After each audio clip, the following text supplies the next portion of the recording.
So beekeeping essentially is, for me, is one of the easiest agricultural activity. I like saying that because, for example, if you set up your hive like this, all it takes is that you buy the hive itself and the equipment for harvesting the hive. So the hive itself, you'll buy it, will be around 5,000 for a Langstroth hive. And then once you set it up, you'll wait for between 1 and 2 months. So you have to put wax inside the hive. So the wax will attract the bees. In Ukambani, we also use a plant called mutaa, the traditional name, so it also attracts the bees, but it's good to have a comb starter so that when the bees come in, they can know how to start placing the combs.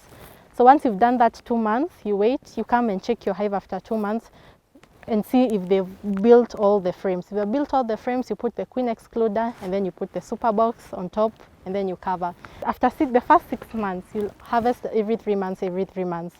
So another thing you need to consider is coming to check your hives for pests and diseases, which is, you should at least do it once a week to check if you have ants, termites, rodents like the honey badgers and all that. So you need to check your hive for such kind of diseases.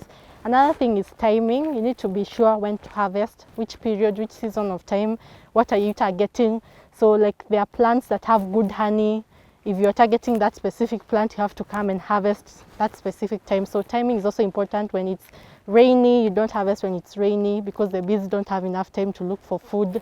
So you try and target. So mostly January, hot, the seasons that are warmer, hotter areas are best for harvesting.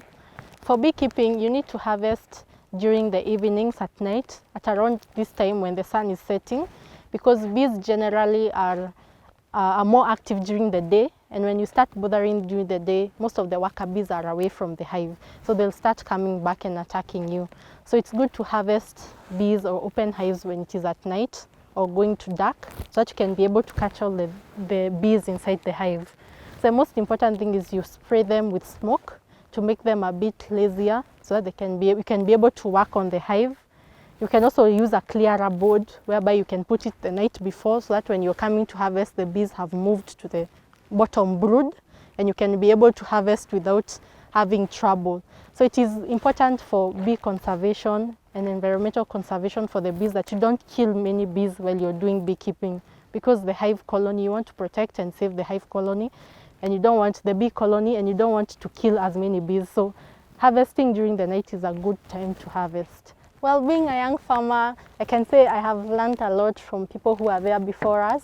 And it's a challenge, especially when you're young, to try and, it's a capital intensive business. So to try and be able to start the business and to find markets when you're young, you don't know many people who can support you or the government contacts or anything.